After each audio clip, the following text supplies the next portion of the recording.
Hey,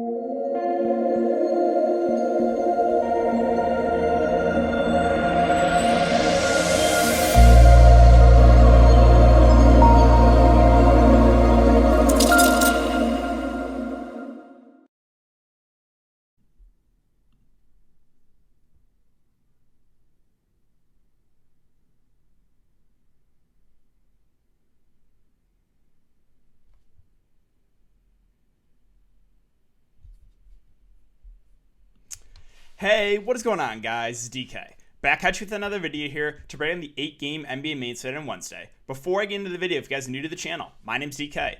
I make daily videos and live stream for NBA and NFL slates on Draftkings. Guys, I want to thank you again for the continued support. Seriously, it has been really overwhelming, closing in on 7.75 thousand subscribers now on YouTube. So if you do enjoy this content, if you leave a like button on the video, subscribe to the channel if you haven't already, and hit the notification bell so you know when I upload videos, you know when to go live. That would be greatly appreciated.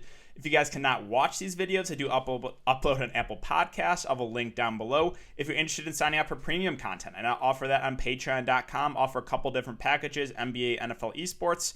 Again, link down below. And finally, I want to thank Prize Picks for sponsoring the show. If you guys are not familiar, again, it's a site where you're betting on fantasy projections, right? So you're taking over-under on basically fantasy points right now for the game upcoming here. Steph Curry's at 47. So do you like the under? Do you like the over? Basically, the idea, you can mix and match sports here. They got NFL, PGA, esports. It's a fun way, and again, it's a fun way to play, and again, a different way from DraftKings where you're not really playing against anyone. So if you want to sign up, you can use the code DKDFS. That's DKDFS, all one word. Link also down below. You get a 100% match up to $100. So basically, if you put $100 in, you get $200 to play with. But with that all out of the way, let's jump in the video. So before we talk about players and their prices for this slate, let's take a look back at my lineup here from Tuesday. So Tuesday, this is my lineup. Let me get out of the way for a couple seconds just so you guys can see. But yeah, it's looking pretty decent so far. I went with the full Miami stack. I played 5 for Miami. Gabe Vincent, Hero, Iguodala, Kelly Olynyk, and Precious Achiuwa. All were really good. And again, they just had 8 bodies. So all of them were going to play big minutes. I played the starting lineup, but Iguodala instead off the bench just because small forward was weak. I was hoping Iguodala could get me like 20 to 25. He got me 25. That's all I really needed from him. Kevin Durant as my spend up, and then I have Steph and Sabonis in the late game. So right now looking pretty good, but I know something's going to happen. I just know the way my luck has been going last couple of weeks, injury or someone's going to get ejected, or blowout, something's going to happen here. So I can already see it, but yeah, Joel Embiid, 82 fantasy points. Danny Green, 62 fantasy points. I honestly think I made a mistake in my lineup.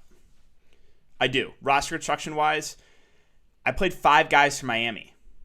Why wouldn't I run it back with Embiid? I don't know. I really wanted the late night hammer and Steph, and it just you can't always want to have like the big guys in the late game because it doesn't always work out like that. And that was just a roster construction mistake on my part because I was going all in this Miami game hoping it could stay close.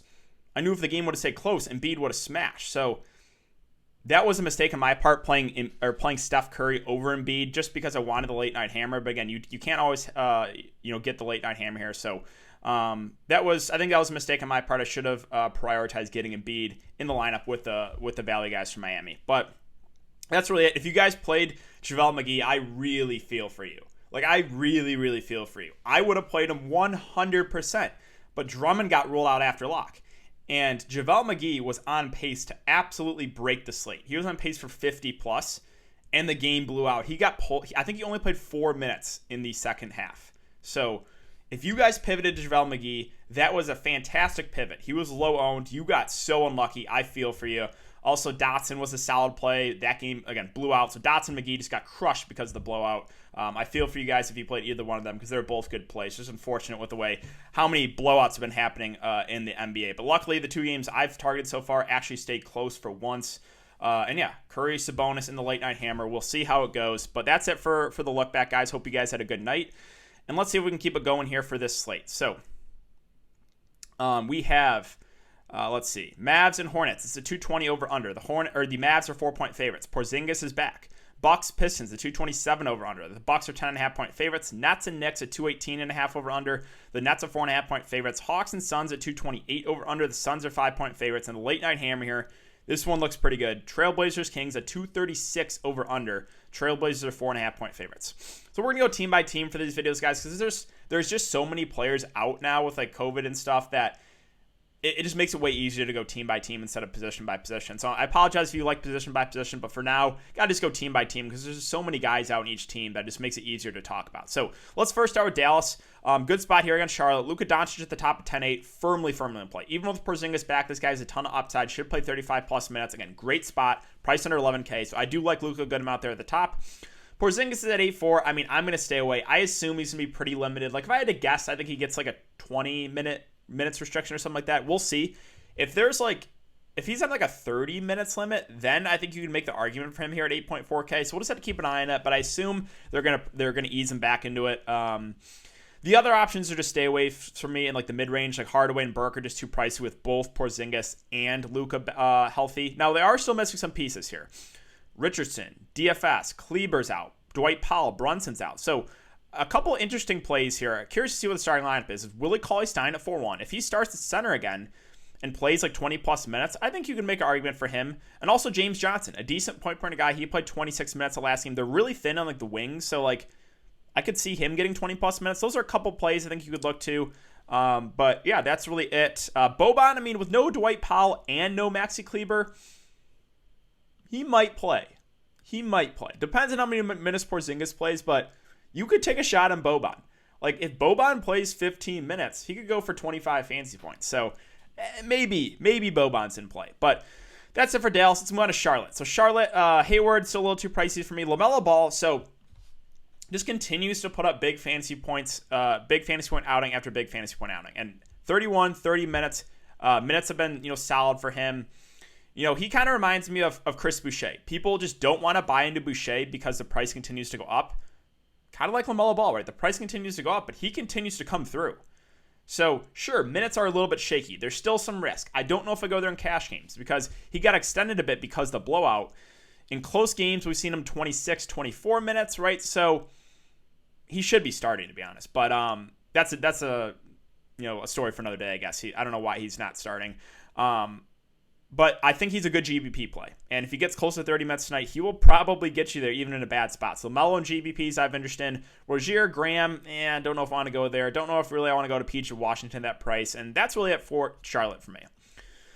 So let's move on to Milwaukee, Detroit. Milwaukee, Giannis Antetokounmpo is a really good GBP play. He's going to be very under-owned. There's some blowout risk, but a fantastic matchup. In close games, we've seen, again, against Detroit, 4 games ago, he played 36 minutes, went for 61 fantasy points. So upside is really high with Giannis if this game can stay competitive. It's just a matter of, do you think Detroit keeps this game close?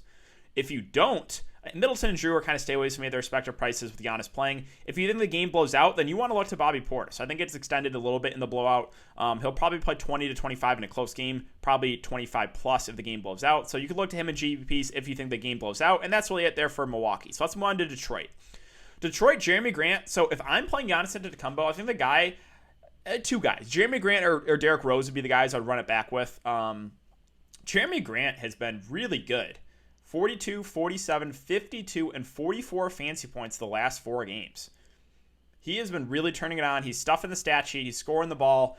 I think he's an interesting GBP play. Still not a cash game play for me, but if I'm playing Giannis, I think I either run it back with Jeremy Grant or D Rose. Blake Griffin's washed. Don't play Blake Griffin. Derrick Rose at 5.5K. Was limited, was dealing with a knee injury. We'll see if there's any limitations. If he's full go and plays his 25 to 30 minutes, I think, again, you could run it back with him in GPPs. Everyone else, like Mason Plumlee, minutes are up and down. DeLon Wright got more minutes because Derrick Rose was limited. I don't know if he continues to play 30-plus minutes, and that's it. Like Josh Jackson at 4 or 5 minutes are going down on him. He had a hot start to the season, but really cooled off. Yeah, that's kind of it for Detroit. Let's move on to Brooklyn, New York. Like, why is Kevin Durant 9.4K still? He was one of the easiest plays in the slate today, and he's one of the easiest plays in the slate again. Like, as long as his game stays close, 9.4K is just too cheap for Kevin Durant with no Kyrie Irving. So Kevin Durant should be like 10.5K with no Kyrie, right? He should be that high, maybe even more. 9.4K is just way, way too cheap. Fantastic matchup. I know it's a back-to-back. We'll see. I don't think he'll be limited. Have they played him in a back-to-back yet? Doesn't look like it. So I guess that is somewhat worrisome. It's a back-to-back. He played big minutes tonight. Keep an eye on it. Maybe there's a chance he rests. We'll see. If he's full go, I really like Kevin Durant. If they do rest him and Kyrie once again is still out, I'm going right back to Karis LeVert. Now, he only played, I don't know why he's not starting. No idea. He started one game, then they brought him off the bench. And I told you guys, like, if they bring him off the bench, he's only going to play mid-20s minutes. He only played 26 minutes tonight. So if he comes off the bench, I don't want to pay $8K for LeVert. If LeVert starts, and especially if Kevin Durant is out, I'm going to LeVert at 8K. Now, the value guys, like Bruce Brown had a good game, but do we trust it? I don't know if I trust it, right? Like, if he starts again, yes, I think he's playable, but hard to feel really good about it just because of the up and down nature of all these Brooklyn value guys. But yeah, if KD is out, I definitely think guys like Taurean Prince, Jeff Green, Bruce Brown, TLC, you guys know the deal by now. Those guys become a lot more viable. Jared Allen at 6'7", you can have upside. I think he's a decent GPP play, but that's about it there for Brooklyn. So let's move on to New York. Still not over it. I'm still not over this. 30 minutes for Julius Randle. 40, 43, 37, 38 in a blowout, 44, 37 in a blowout, 35 in a blowout. I play him 30 minutes. If Julius Randle goes back to his normal minutes of 42 to 44 in competitive games, I really like him at this price. Price down, burned me, burned a lot of people the other slate. I'm willing to go right back to the well here for Julius Randle. Again, there's obviously an uneasy feeling he only played 30 minutes the last game, but if he continues to play or goes back to the 40-plus minutes, I like him at this price. So definitely considering Randle. Again, a little bit worrisome with the minutes last game. Barrett, Peyton, too pricey for me. Mitchell Robinson's fine, but I'm not going to go there. Austin Rivers started last game, but I don't know if I want to go there at that price. Kevin Knox, I originally had him in last slate. Then they started Austin Rivers for some reason. I really thought they would start Knox. So I pivoted off Knox to Mike Scott. You guys know how that worked. Also, Mike Scott had a good game tonight. Like Mike Scott and Danny Green. Really.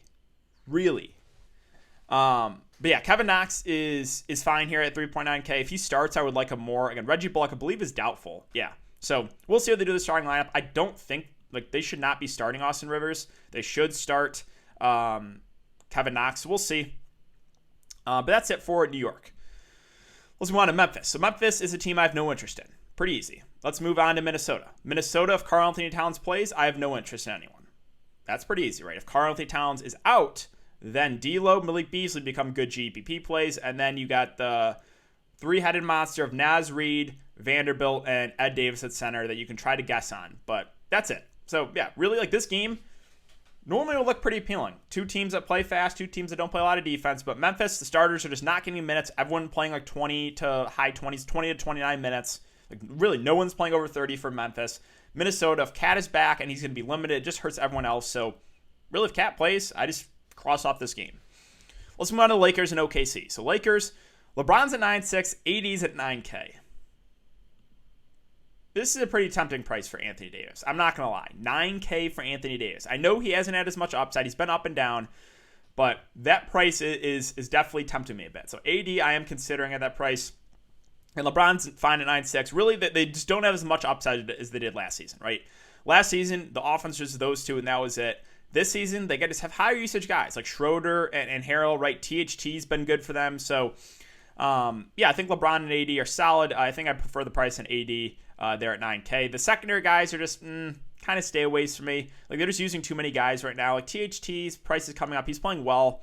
Maybe you can take a shot on him. But like KCP's at 3.6. He'll play mid-20s minutes. Again, very reliant on scoring. No one really stands out for the Lakers if they're fully healthy.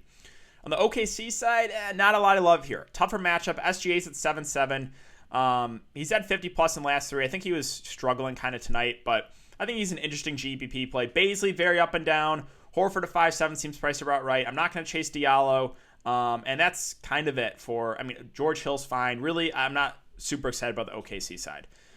Let's move on to Atlanta Phoenix. So 8.9K for Trae Young. I got to admit, this is also tempting me, right? They're tempting me with Anthony Davis's price. They're tempting me with Trae Young's price. I know he had 2 really bad games. The floor has been somewhat low on Trae.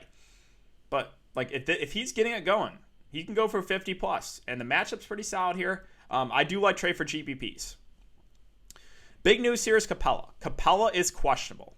If he plays, don't really love him or John Collins. If Capella is out, then I like John Collins a good amount here at 7K. Would probably get 30 plus minutes, would probably play a lot at the 5, and that would just be a big boost to him. So got to keep an eye on that. But if Capella's out, I would like John Collins a good amount. Hunter, Herter, Reddish, fine plays as filler guys. No one I ever prioritized. People always ask me about these guys, and my answer is they're fine. They're fine. Hunter's probably the guy that has the most upside, but yeah, they're fine. But that's kind of it. If Capella's out, interested to see what they do with the starting lineup. Like maybe Solomon Hill get some more minutes.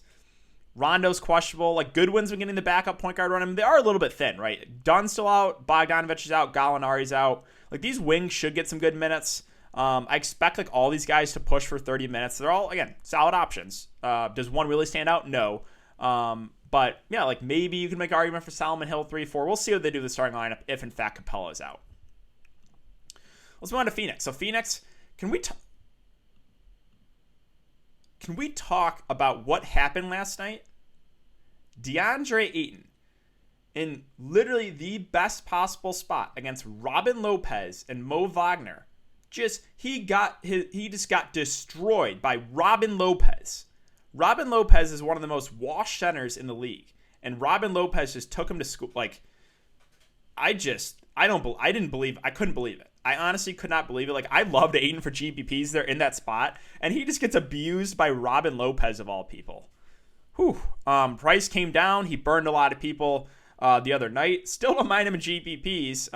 Minutes have been going up for him in competitive. Did only play 25 last game because he struggled, but yeah, you can take a shot at him in GPPs. Floor is somewhat low with him. Now, Booker and Chris Paul are actually intriguing here because of the matchup. Chris Paul, the minutes are going up for him. He was a guy playing like below 30. Now, 32, 38, 33, 36. I think he's like a solid cash game play at that price. Booker at 8.3, kind of been off him. Like, the upside is just not super high with him right now with Chris Paul playing. So I think, again, fine option. Cameron Johnson was the chalk, at least in the higher dollar stuff last slate, and he completely busted because he only played 18 minutes. Previous 2 games, 27 and 29. It's just a matter of, does he close?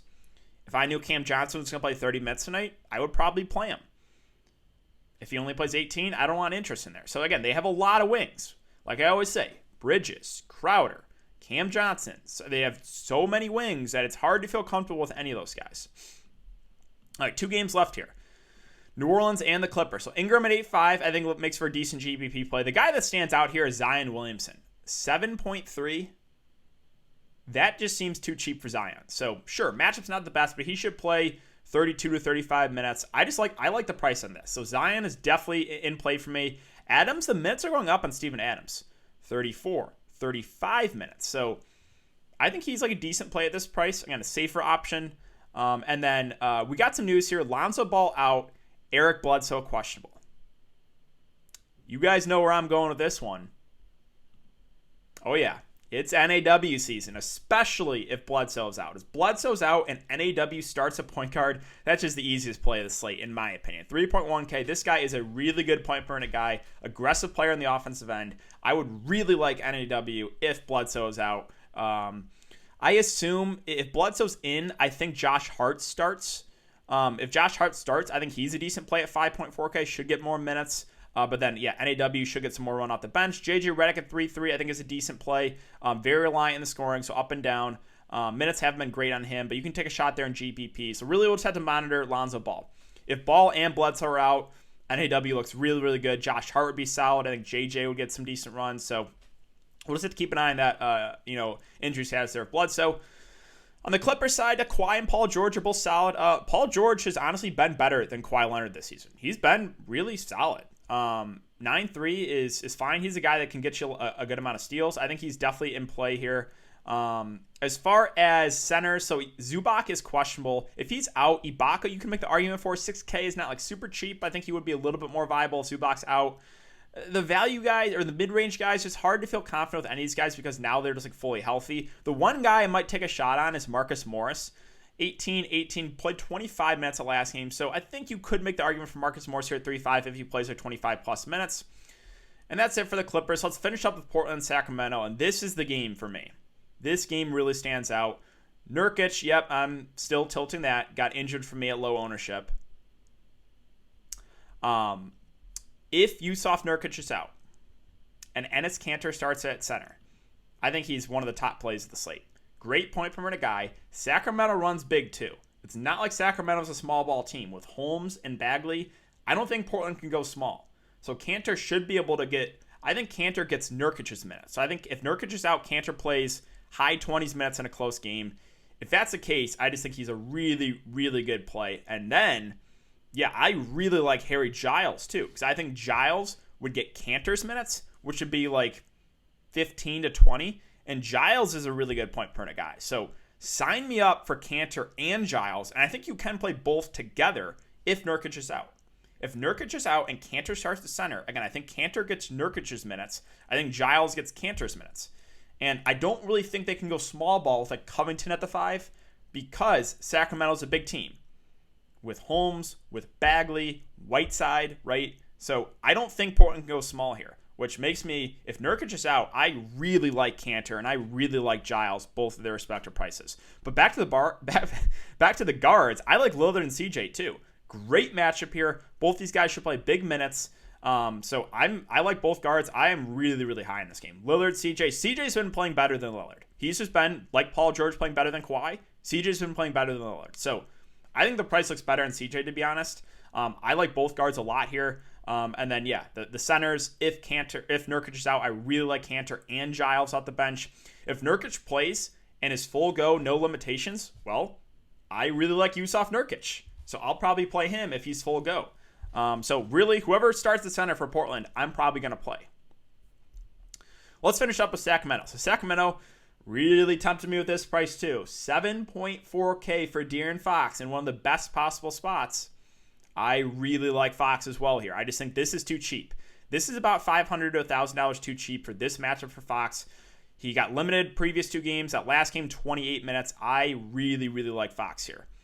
Harrison Barnes, I got to admit, I was wrong on Harrison Barnes this year. This guy's been legit, and he's doing it. He's doing more. He's getting rebounds. He's getting assists. I'm perfectly fine with Harrison Barnes. I do prefer Fox, but if you want to full stack this game, I'm perfectly fine with Barnes as well. Buddy Hield at 6'5", it just, sure, fine. Having a disappointing year, reliant on the scoring.